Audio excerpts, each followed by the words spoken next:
Welcome to Tellypathic, your visit to the world of episodic telly with a strong backbone of Star Trek. We are two hosts who are mad about telly, Mark and Gary. Hi, Gary. Hey, Mark. How's it going? Yeah, pretty good. I'm really looking forward to tonight's episode. I enjoyed it immensely. Yeah, this was your pick, right? It was my pick, yeah. So what we're doing is from season 2, episode 8, I think it is. Let me just check that. Episode 8. 34th episode in all of Star Trek Next Generation, and it's called A Matter of Honor. Just to be clear, let's not confuse this with the rather infamous episode Code of Honor from season 1. It's not that. It's Matter of Honor. It's not that episode. And I had to write a note to myself, don't watch Code of Honor. Accidentally. I mean, we might do that episode at some point, but yeah. I feel like that's almost an episode you should do cover drunk or something. Or do a commentary, live commentary or something. But honestly, we probably get cancelled. Yeah, if anyone is listening and they don't know what Code of Honor is, just don't watch it. It's not worth it. It really isn't. It's like, whoa. Anyway, Matter of Honor is a different kettle of fish. Do you want to tell us about give us an outline of the story? Yeah, I'll give you a really quick outline. So in this episode, it's basically an exchange program for the officers within the Federation, I guess. There's a unique opportunity to exchange officers between the races. So I can't remember the name of the race that comes on board the Enterprise. Is it Benzai or Benazai or Benzai? Yeah, something like that. An alien joins the Enterprise crew, and Riker joins a Klingon crew. And the episode kind of follows Riker getting indoctrinated onto the Klingon ship and finding out about their culture. And then there's a bit of a conflict between that ship and the Enterprise, but it gets resolved all well. And that's kind of it. It's kind of just a culture mixing episode, right? Yeah, and there's loads of shortcuts in this episode. So, and I understood why, because they wanted to cram a lot in. I would kind of prefer they crammed it and cut corners than cut it down in any way, because there were such cool moments, several cool moments. Right? There was a bunch of cool moments. Yeah, I've got a few notes on this episode. Yeah, so basically this alien Benzai, his name's Mendon, comes on board, and he gets mistaken, doesn't he? When Wesley's in this episode, fairly innocuous to everyone, Wesley, and he mistakes him for another guy, another Benzai, who was in an episode called Coming of Age. But he said we're from the same gene something, so it must be gene mold or something like that. Yeah, right? It sounds like a clone race or something to me. Anyway, apparently they're sort of overkeen and not entirely backward in talking about themselves in quite grand terms. And they have these abilities and they don't mind talking about their abilities. Have no kind of sense of I don't know. They're not demure, really, right? They seem to think that they can bring something where they go, right? And everyone's like, okay. Yeah, I'd say they don't have that like social filter that we might have for bragging, right? Yes. We would see that as a faux pas, but for them it was just normal. And that's kind of the whole theme of the episode, is like a mixing of cultures that don't work. Yeah, Wesley frames it really well, but it's not quite a B plot. It's not quite enough to it. This alien just does things that precipitate the plot, but then makes good at the end. So it works out quite well. Basically, it feels like a learning arc for Riker and possibly the Benzite Mendon. It's both learning arcs. Yeah. I thought that. Yeah. I mean, we can get into it, into the details, I guess. But maybe. I think maybe we've got differing opinions on that. But we'll talk about it, I guess, when we get there. I like how it all comes about. Basically, Riker's the captain asks Riker to come down. I don't know if it's a holodeck or something. It must be. He says the phaser range, which is insane to be on the ship. I think it has to be a holodeck that is set to be a phaser range. Yeah, they're not really. He over the communicator, Commander Riker, can you report to the phaser range? And I was like, sorry, what? The phaser range? But season 2 jank. But yeah, I'm pretty sure it's the holodeck. Yeah, it's quite a nifty trick in films or TV to have people doing something actively while delivering exposition. It keeps you more interested. And this was pretty good. And it feels more human, right? Like that is what we do. Like we play games and we catch up or whatever, right? Like I think it's quite. I thought it was a good scene. Like they're shooting targets with their phaser whilst the captain runs down hey, there's this program that is going on and that, we're trading officers and it might be cool. And Riker's like, oh, it actually sounds like a really good idea. We could learn a lot from other cultures. And it's a really good, candid conversation whilst they're just like practicing shooting their phaser. Yeah, I liked it. Yeah, but I think if they'd just been standing around in the room talking about it, it would have been a bit, get on with it kind of thing. But this one thing that made me laugh is they're both standing in a circle in darkness, basically surrounding them, but just shooting their lasers. Like, you never see what they're shooting at, do you? You know, and you do. You see the little balls of light. Oh yeah, you do. It's just at the beginning I was mentioning. I wonder if they're like shooting ducks or They reference this later on, don't they? Because I think the captain and Guinan are doing the same thing later on. I can't remember what season it is, but this gets used. I don't remember. Yeah, because Guinan shows up and like smokes him. Yeah, of course they play she does. a game, and she's a beast. That's why I remember it. But yeah. So basically, Picard's talking about exchange programs, and he says, "Do you know anyone who might be suitable?" And he basically volunteers straight off the bat, doesn't he, Riker? Yeah, Riker's into it, like straight away. And they're saying, "Well, why do you want to do it? Why do you want to do it?" He goes, "Because no one else does." That was Riker's thing. Bit quirky. And then we have the scene of him. I don't think it's 10-4, but it's somewhere, isn't it? And he's eating all this. It is 10-4, yeah. It is 10-4. He's eating all this really revolting looking Klingon food, which is like, it's great. Tentacles and shit. But the bits he's eating look quite nice, they look like chicken nuggets or something. But he's trying all this different food. And the captain rocks up and Pulaski, we see Pulaski, don't we? In this one? And they're kind of grimacing as Riker's doesn't give a shit, right? Just tucking into all this Klingon. Yeah, and that's kind of his whole attitude. Like he fully is like, I'm going to learn about the Klingon culture just before I go. Yeah, it's quite short notice, so he hasn't got a long period of time, or at least the episode sort of suggests that. And then he's like eating all this gross food, and he's not even flinching. He's just doing it. He's fully on board with this idea. Like he's not worried about it at all. The other characters around him are supportive, right? They're like, the captain's like, I envy you, but in his, you're like, do you really though? I quite like, he was just getting on with it, but then Worf tells him a bit about Klingon. He says, "Oh yeah, basically it feels like promotion is by." It feels like every Klingon promotion is a battlefield promotion.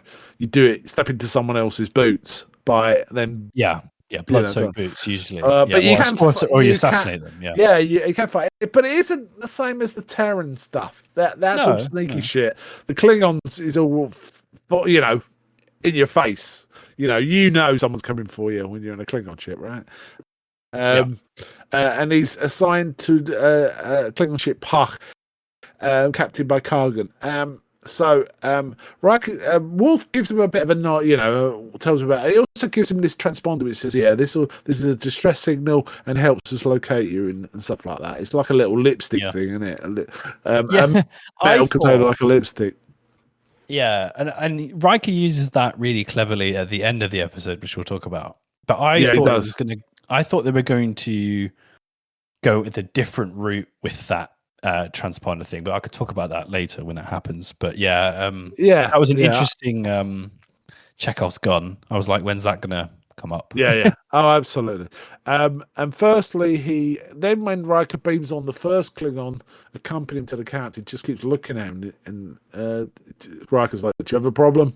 And he goes, "I've never seen a human before," which I find hard to believe that any Klingon, Klingons know what humans look like. Surely they've got pictures if nothing else.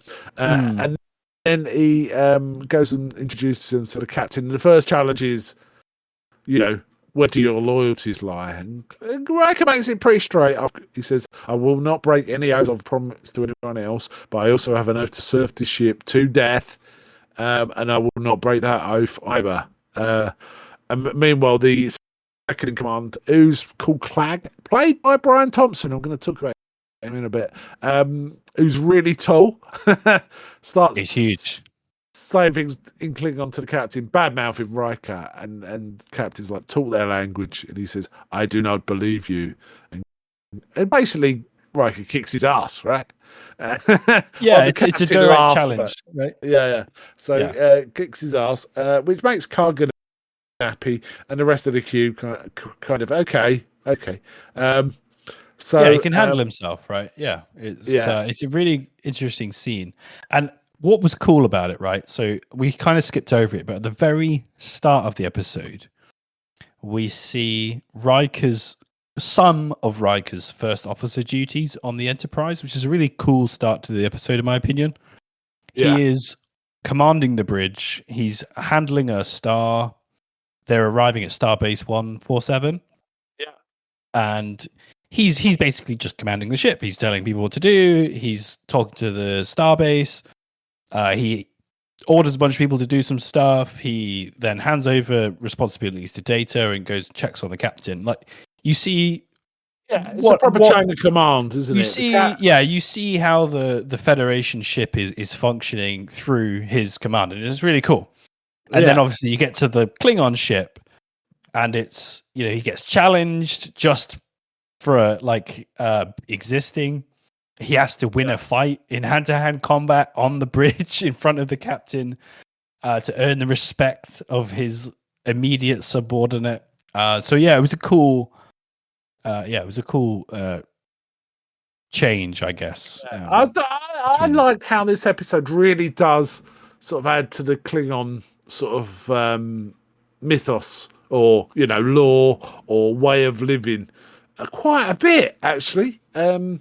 One thing that always strikes me, and I really like it, is the Klingon ships are always quite small crew, but they're like lethal, right? They're they're armed to the teeth. The glass cannons, right? Yeah, and it always reminds me, the way Klingons are versus the Federation reminds me of, famously, right, the British Navy when it first started, before it got really big ships, Elizabethan and, later ones. They were famously good at fights because what they did is, prior to the sort of British Navy sort of expanding across the world, ship-to-ship fighting and crews were the big ships full of men, right? And the idea is you get alongside another ship and you swarm them. That was the way of fighting, right? Yeah. British ships, they spent, really dedicated training on firing cannons, and they were famously had small crews, well trained, so they could always take out a ship before it even got close to them, right? And the Klingon ships kind of remind me of that. And I think the informal what's the saying around the British Navy at that time was always outnumbered, never outgunned, right? Because of that. And the Klingons remind me of that. The Klingons are kind of that. They're small ships, but they're powerful, right? And the crew, everyone in the crew must be important. Whereas the Enterprise has got 400 on doing school, teaching school, and doing science. As children on board. Yeah, indeed. They're a much more relaxed thing, whereas the Klingons are about what they're warriors, right? So, well, yeah, and Kargan says that when he does, when Riker arrives on the ship, right? He says, we are currently, doing a patrol, but we are a warship. We are ready to fight. We are armed to the teeth. We are willing to die for the Empire. And you better be too. If you're serving as the first officer of this ship, I need your oath, right? Which is cool. Yeah, and it's really cool. And basically, Riker says that, I'm willing to die. And he says, "I need your oath," and he goes, "I just gave it." That need better Riker's writing. a badass, straight up. Riker's just being a badass. Yeah, this whole episode. However, before the ship moves away, we see Mendon doing some scientific, basically going around saying, "Oh, you got a very good input here, but can I make a suggestion?" Basically correcting everyone's stuff, right? But then he scans the Klingon ship, which is standard, but you notice there's some weird organic thing on it, and he gets further details, right? So that's a big point, and it says organic but inconclusive, life form inconclusive, and all this unknown, ominous, unknown. It says, which is crazy. inconclusive. Findings inconclusive. And the ominous music's playing like, oh, that doesn't sound good. But Mendon just, in the end, we do find out he doesn't mention it, and there are reasons for that. We'll talk about it when we get to that, though. But he is aware of some strange organic thing on the hull of the Klingon ship. But then Worf also finds a similar pattern on the Enterprise, and it starts to sort of unravel. This is eating away at our hull. It's organic. What are we going to do about it? It's at that point Mendon mentions, "Oh yeah, I did it," and they say, "Why didn't you mention it?" They said, "Well, I haven't finished my analysis." And in his culture, you always finish before you present any results, it sounds like.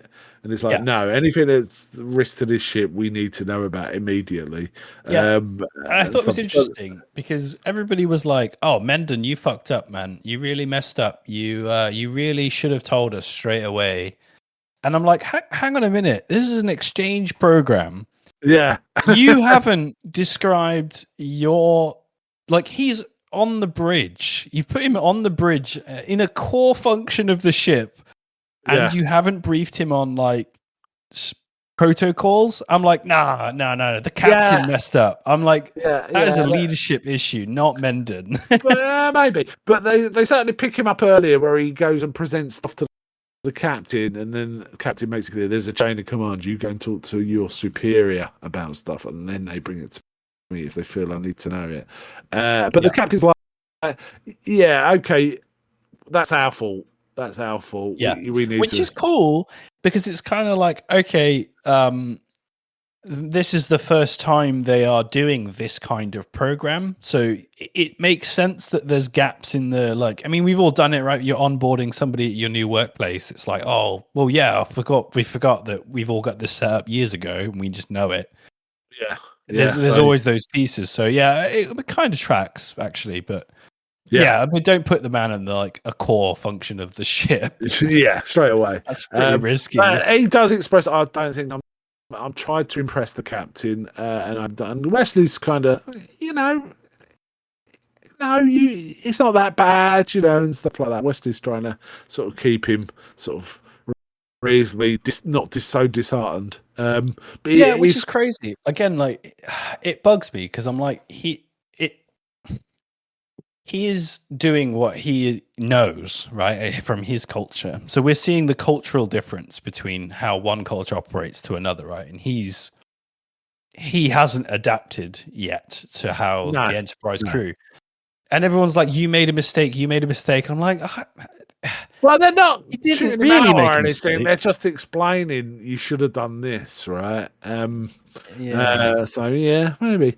I have to say the makeup on that guy was really good. I thought it was. I thought it was pretty damn good. Anyway, and his performance. Sorry, his performance. He reminded me of a few guys I've worked with, where he's like, "Oh yeah, that's really good." But you could have done it better. You could have done it this way. Shut up. Shut the fuck up. Yeah, there's some of that.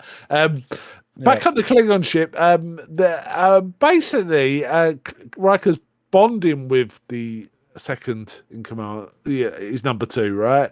Clag. Right, I just want to talk about that actor, Brian Thompson. Really good in this role. I know him best from X-Files. He's the alien bounty hunter in the X-Files, and he's quite significant in that. That's where he's from. He was also in Cobra, I think. It was a bad guy in Cobra. Was he? Have you seen Cobra? What I know this actor most from is the alien bounty hunter. He's in a lot of episodes of the X-Files, especially before, I don't know, season 7. But, I think 3 to 6 he was in, maybe even more than that. So Cool. and he plays the silent. It's mostly silent, the alien bounty hunter too. So it's good to see him talking a bit in this. Anyway, him and Riker are bonding a bit. They're all in the mess eating, aren't they? And there's someone says, right, and the crew are kind of getting on with him. They say, Riker, you're not eating much. You're not hungry. And he goes, I'm not hungry. And they says, try some gack, and it's moving. Yeah, which we've seen Riker eating all of this stuff before, and he's like, yeah, I really like this, I really like that. Like, he's owning it. Like, he's fitting in really well. Like, it's really impressive. Yeah, and they give him some live gack. And they say, if you're having trouble, we could get one of the women to breastfeed you. And all the Klingons laughing. And then the women are sort of giving Riker the glad eye. And well, I can't remember the specifics, but basically they're saying, oh, yes, I'll have you come back for you later and all this. And Riker goes to Kling, is she serious? And he goes, yeah. And they make a joke. He goes, they're wondering if you could you'd survive. And he goes, survive what? And he goes, survive them. And Riker's like, just one of them or both of them? Yeah, and they all laugh again. Yeah, like he owns it. Like he absolutely gets it. It's really good. I like that bit. That is crazy. Like the core to the piece for me. That is like a really there's two really cool scenes, that and near the end where Riker actually has to take command. I really like those bits. I love that scene too, and I think Riker is it kind of like at the start of the episode you're like, does Riker not know anything about Klingon culture? Is that why he's not afraid? Because a logical man would be afraid to go onto a Klingon vessel. But he just isn't, and when he's there, he owns it, and you're like, oh, is he just really knowledgeable? And obviously, we find out he is, and he has done a lot of research, which is why he's blending in as well as he is. That scene is amazing, and he's laughing along with them. It's not a humiliation at all. It's just banter. It's great, and it's really well written and acted. I laughed along with that scene. It was great, really funny. Yeah, and funny enough, the whole Klingons being quite aggressive and during sex is a thing in Star Trek, isn't it? It is. Yeah, they talk about it all the time. In the Deep Space Nine, there's a relationship between Worf and Dax. She's constantly going into the sick bay. Yeah, the same injuries, and the doc's rolling his eyes like, "Oh, there we go." And Worf also mentions it in Next Gen at one point. I remember him saying something like, "Female, human females are a bit too fragile for us," and things like that. Silly, horny Star Trek, man. It's everywhere. Horny Star Trek. Anyway, the Mendon stuff, they realise that when he mentions, "Oh yeah, I saw it in the Klingon hull," and they've got it. It's like, well, we got to go find them. We got to go and find the ship and let them know. Tell them, yeah. So they start like going after them, and then luckily, old Mendon comes up with a way of fixing it, doesn't he? He says, oh, yeah, we need a neutrino ray and stuff like that. Meanwhile, the Klingons discover this weird breach. And Riker's like, is it? And it goes through proper suggestions, is it meteor damage? Is it space debris damage? Is it this? And they said, no, it's organic. And they said, we got 8 hours. So we don't have the tech on board to fix it. Within 8 hours, the hull will breach and we'll get sucked out into space. And then they say, oh, yeah, we've realised basically the Enterprise was firing something which looked like a scan in that specific area. And they start thinking the Enterprise has specifically caused it, right? Oh, the captain is saying that. Yeah, the captain's saying that. Riker's saying, no, that is not true. And this creates a big conflict between him and the captain, right? The captain doesn't trust him anymore. He's like, did you know? Yeah. And then the third officer's like, why would they do that and put him on the ship? Like, why would they? people are basically questioning the captain. The captain's not having any of it. He's like, I'm the Yeah. top dog, so you do what I say. I think it's an attack, and that's all I need. Yeah. Yeah. So basically, he cloaks the ship and starts approaching the Enterprise, ready to attack. Even though they're broadcasting sort of signal to sort of say, and once Mendon tells them how to fix it, they include that as part of the message, but they don't go into specifics. They just say, "We know how to fix this," you know. So this creates more, and basically the Enterprise. It's all a bit sketchy. The Enterprise that we think they're around. Well, They can't find them, right? They're like, we yeah, followed the warp trail and now we're here. Their only options are the ship is destroyed or it's cloaked. And Data correctly says, well, there's no debris, so they must be sat cloaked. And tells the captain, I mean, protocol should be shields up. We don't really know what they're doing, but this is dangerous. So they do put the shields up, which makes Kargan think even more that it's an aggressive act. So Riker says, well, okay, if you want to attack, I would suggest getting within 40,000 kilometers because your attack will be more effective. Klingons have got both the phasers and torpedoes ready as a single barrage. But then, right, after all this to-ing and fro-ing, Riker's trying to convince him, and he's not having it. And he basically also he challenges Riker. He says, you know, tell me how to. And Riker says, no, I've taken an oath. I'm not telling you this information. I will die with you. I'll follow your commands, but I am not telling you the secrets of the Enterprise. And Kargan's like, okay, if you had told me, I'd have killed you because you'd have been a traitor. Yeah, and also Kargan drops the title. He says it's a matter of honor. Yeah. There's always I was like, hey, he said the thing. he said, yeah. There it is. Yeah.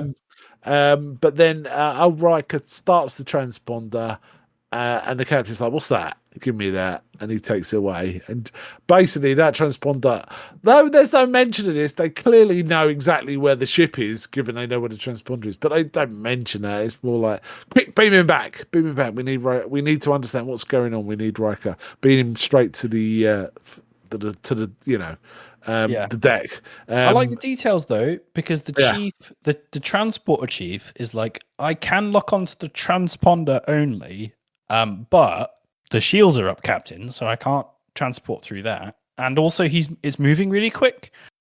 But that's just a really nice little bit of cheeky detail, like TNG detail. Like Discovery would never talk about anything like that.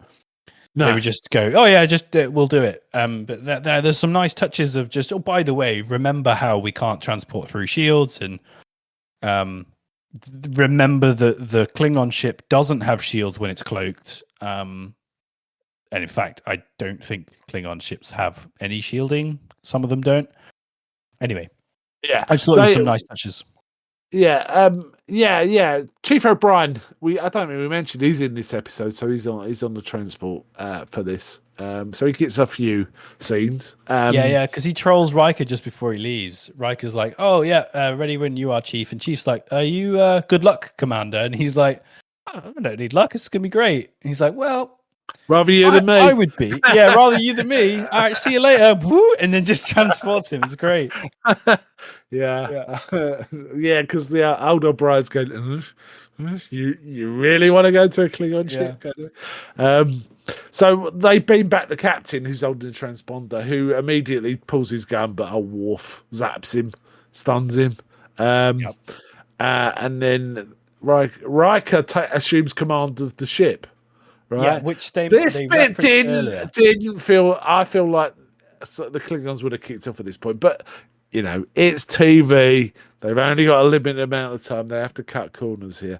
But it's only him, the number 2, and another guy in the main command center, isn't there? So both of which we have seen Riker sort of command his dominance over them, right? That's so true. You kind that of is true. Yeah. You can sort of let it slide, but it's a bit crazy, but it's worth it. The scenes are but you can see he says drop the cloak, and the guy goes, but if they might kill us, he goes, well, I'll die with you.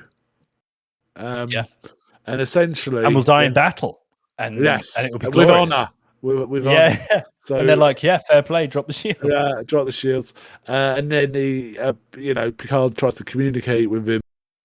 Meanwhile, the captain's when he wakes up protesting, "I want to be beamed back to my ship" and all this kind of stuff. Yeah. And then see Riker in the command seat, being a badass, right? Yeah. Totally He's not breaking slumped. character. I'm Captain Riker. I He's Captain demand. William. Yeah. Yeah, of the Klingon Empire, I demand you return You'll our surrender. captain. And you surrender. And Picard's like smirks a bit and says, "Yeah, drop shield, surrender. Order surrender." And then Kargan gets beamed back, because they don't.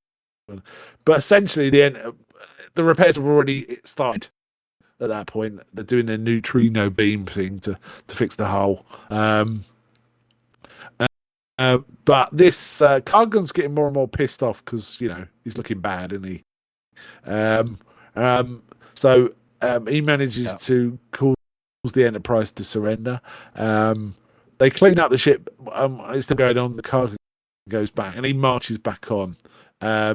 So he takes command and he starts shouting at Riker. But then Riker deliberately challenges him, doesn't he? Growls, basically. Yeah. So Kargan hits him, regaining some honor, showing he's the top dog. Yeah.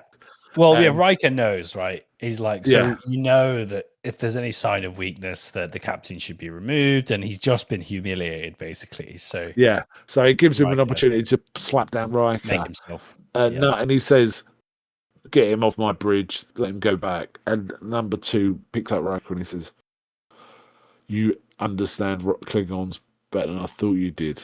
Yeah. And he says, "Yes, my friend, I do." So he's made a friendship, him and I don't think that's ever explored it, which is a shame. It'd be kind of cool if Clag showed up as Riker's friend at some point. So Riker has been back with a shiner, pretty much, right?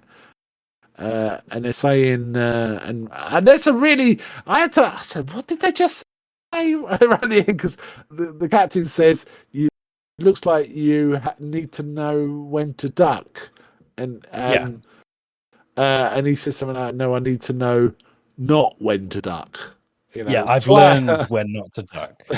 Yeah. So he specifically took the punch, right, to resolve the situation, which is kind of cool. And then Picard's like, escort Mr. Riker to the Commander Riker to the sick bay. And as he's walking, he says to Worf, "You belong to an ancient and noble race." And Worf's like, "Okay," because it's Worf, right? Yeah, which is cool actually, because earlier in the episode, when Riker is talking to the other Klingons on the ship, the Klingons are like, "You surprise us, human. You eat our food, you make us laugh, you're funny." Yeah. And Riker's like, "You guys surprise me too, because the one Klingon I know doesn't laugh either." Yeah. Which is true. Like Worf is and he's not as a Klingon really in that sense, which is interesting. You don't often see Worf happy, do you? The only time I can think, well, no, there's been a few, but I know he kind of lights up a bit when he has some prune juice. I know that, but Warrior strict. Warrior strict. Definitely. But that was a really good scene, because it was just like, I thought there were going to be some sort of bonding, but I think it's honestly Riker realizing how much of an outcast or different person Worf is from the rest of his race. Yeah, it's interesting, right? Because this is the same with Spock, right? Spock seems like, oh yeah, Vulcans are fantastic because Spock's fantastic, but when you deal with Vulcans in other, they're shitholes, right? They're shady. So Spock almost.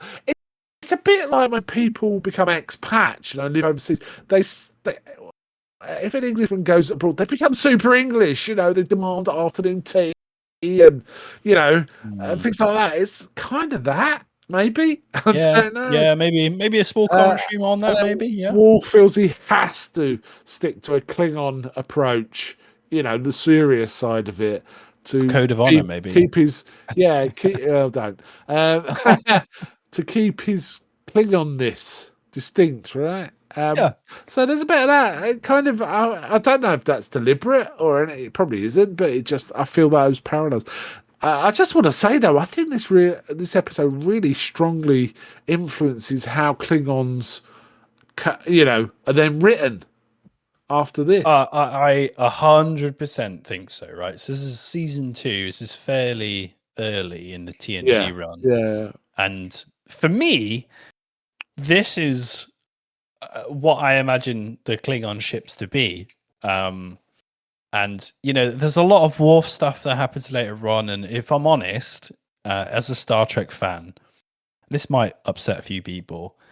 The Klingon stuff is some of my least favorite stuff. Oh, really? It's just that I struggle a bit with it, with that, with enjoying those stories as much. And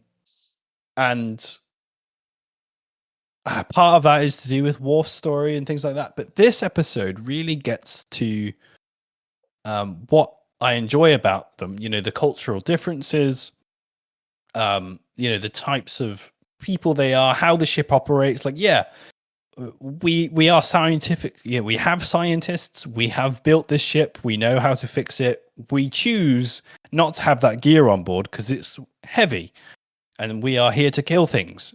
Okay, cool. Yeah. I can sort of make that distinction, but later on, some of the politics and stuff is interesting. But yeah, the Worf stuff doesn't also really do like it this. me, I like the Worf stuff with his brother. I think that's okay. Yeah, exactly.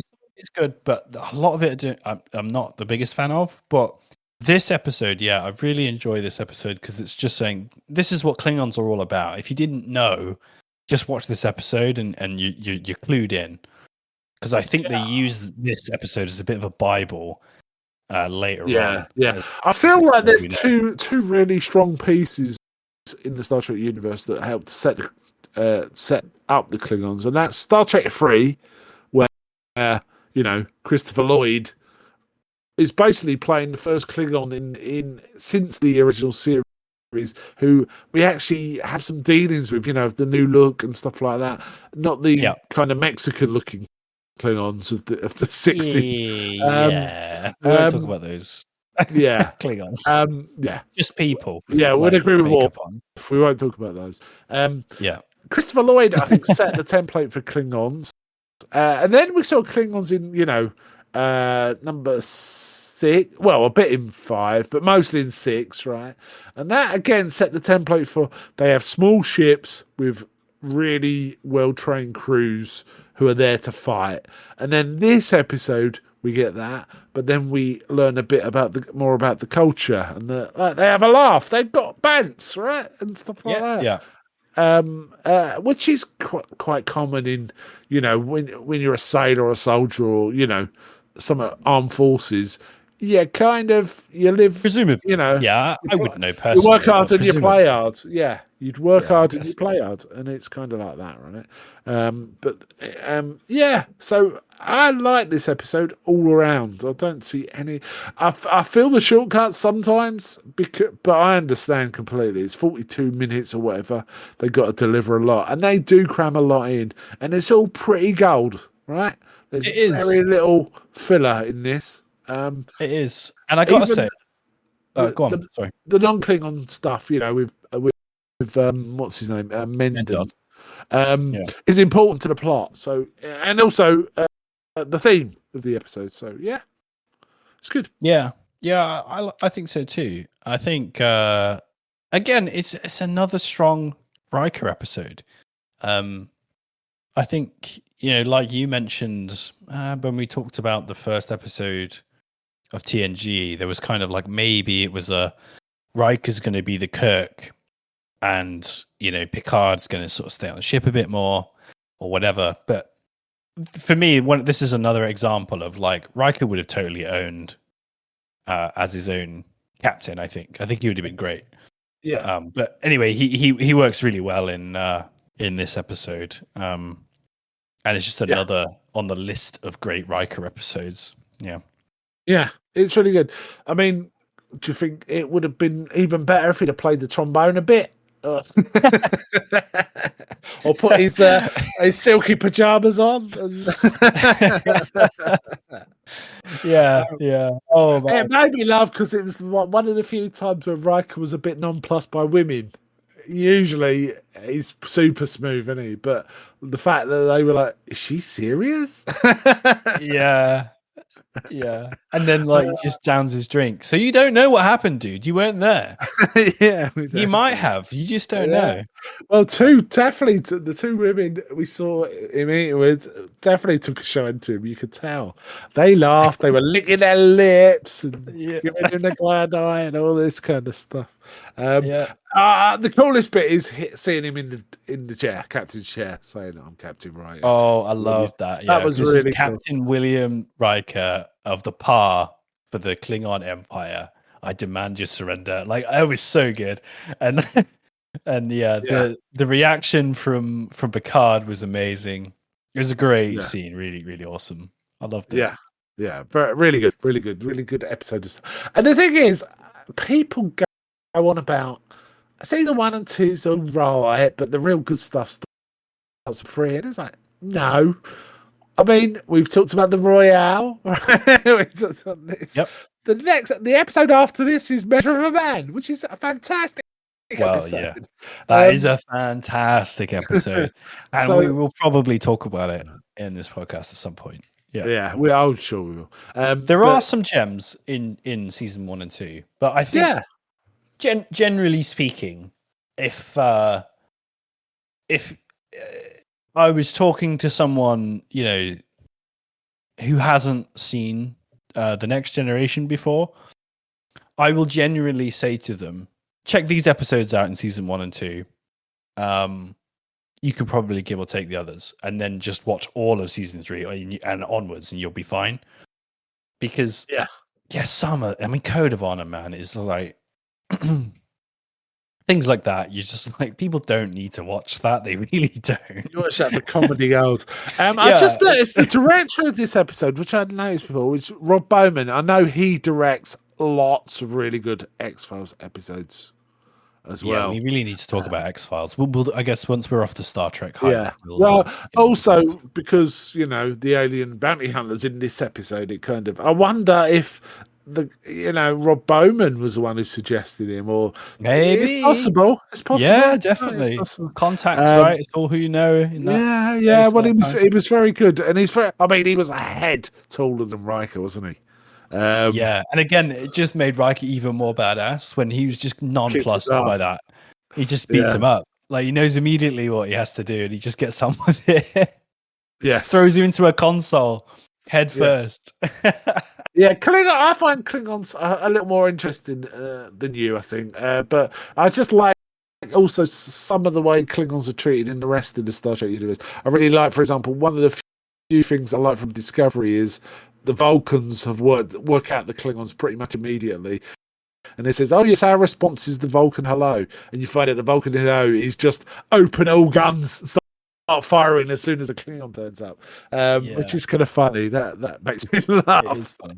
I think my main problem, right, is that from a writer's perspective, they were like, we need to create like an aggressive race that favors war over diplomacy.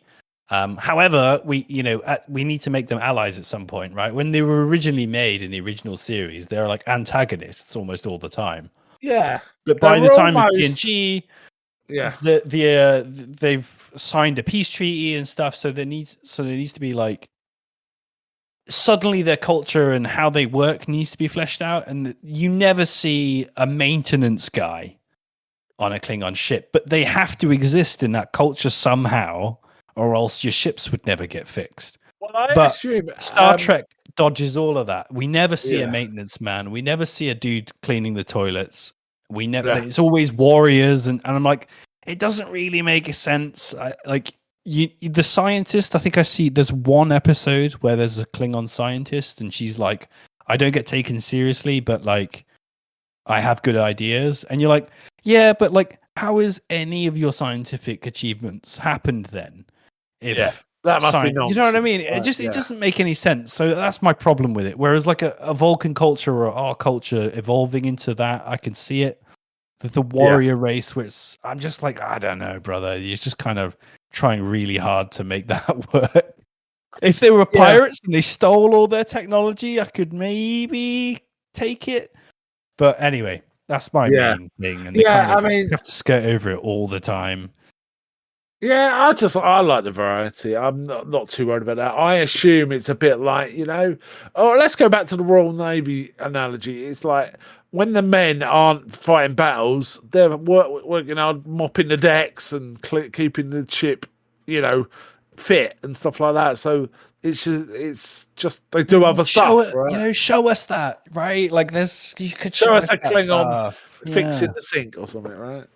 Or just like you say, like it's a matter of honor that our ship is in top notch. It's part of our code. It's our weapon, so we take care of it as much as we take care of our blades. But there's none of that. It's just like they're like trash heaps, with engines and you know what I mean. I'm just like, how have you invented the cloaking device when you like don't treat science as a? Anyway. Yeah. Anyway, okay. I think we've. Do you think we've about chewed the gum out of this one? What do you think? Yeah, I think so. I think it's a great final thoughts. I think it's a great Klingon episode. I think it's a great Riker episode. It made me laugh a bunch of times, and I thought the like cultural exchange program was definitely something the Federation would do. It felt really solid. The like contrived conflict was kind of fine.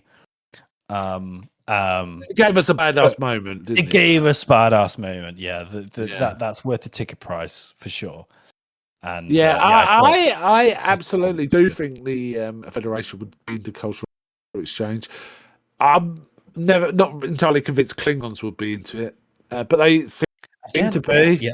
Yeah. I couldn't work out if the captain had been ordered or whether he'd like, oh yeah, okay, we'll do it. Or some treaty had made it happen, right? Yeah, so if we touch on like later, we find out that obviously there's an emperor of the empire, and he basically has like, you do this and you have to do it, right? Yeah. And so I'm like, who's the first officer that got taken off the par and would be okay with getting taken off the par? Like, obviously we now know that to get to a first officer position would be very tricky. Oh Christ, we didn't even talk about the moment when the third officer talks about his dad. Go on. We didn't mention it, right? So when Riker is in the cafeteria, I guess, he's talking about similarities between him and the Klingon, and the Klingon says, "I've got a mum and dad just like you." And Riker says, "Oh, where are they?" And he's like, "Well, my mum's back at home. She's doing this and that. And my father died in combat, glorious combat." And then the other Klingon is like, and Riker's like, "Oh, what about yours?" And the Klingon's like, my father survived. He was captured by Romulans, and he now waits at home to sort of fade away and die. And it's the most disrespectful, I will never talk to him. And Riker's like, "That's your dad though, right?" Yeah. And there's that, you just see that like cultural thing of dying in combat. Again, we've learned a little bit more about why they're so gung-ho in combat. And it gets referenced later, that officer, after that conversation, when the captain is saying, they've laid this bacteria on our ship to kill us. Yeah. And he says, but Riker's on the ship, why would they kill him? And they're like, well, he might just be sacrificing himself to like sell it to us. And the guy's like, well, actually, they're not so willing to let themselves die for nothing in their and he's learned something, right, by talking to Riker. Yeah, that was cool. I have to say, I really like some of the dialogue like you said, we didn't talk about it. Some of the dialogue in the canteen was really cool and quite well delivered as well. Brian Thompson basically says, "Look around you. You don't. There are no old Klingons."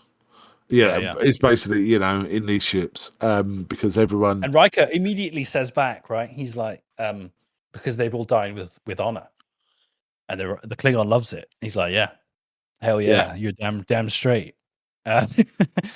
Which is again, it's a cool race, like it's a cool idea. I'm just like, you just need to just hone that. It feels like it's kind of modelled on the Spartans or something like that, right? They were a warrior nation, weren't they? Basically, the only workers in their culture were slaves, right? Everyone else was a soldier or a mother to soldiers. That was basically it. Right, so Klingons are a little like that, and in some ways, and there's other sort of nations and cultures that Klingons are similar to as well from Earth. Anyway, I did enjoy this one greatly. I remember when it first aired, it was like it blew me away. It was like, oh man, that was such a good episode. So yes, okay. I enjoyed this much. Well, I picked it, right? I just wanted to see it again, and I was been looking forward to it like for a week as well. It's like, oh man, I'm going to watch this because you don't want to watch it too many days ahead of recording. And in fact, we both ended up watching it just before recording, pretty much, didn't we? We did, just about, yeah. Okay, so let's wind up this episode. So to all our listeners, peace and long life, and live long and prosper.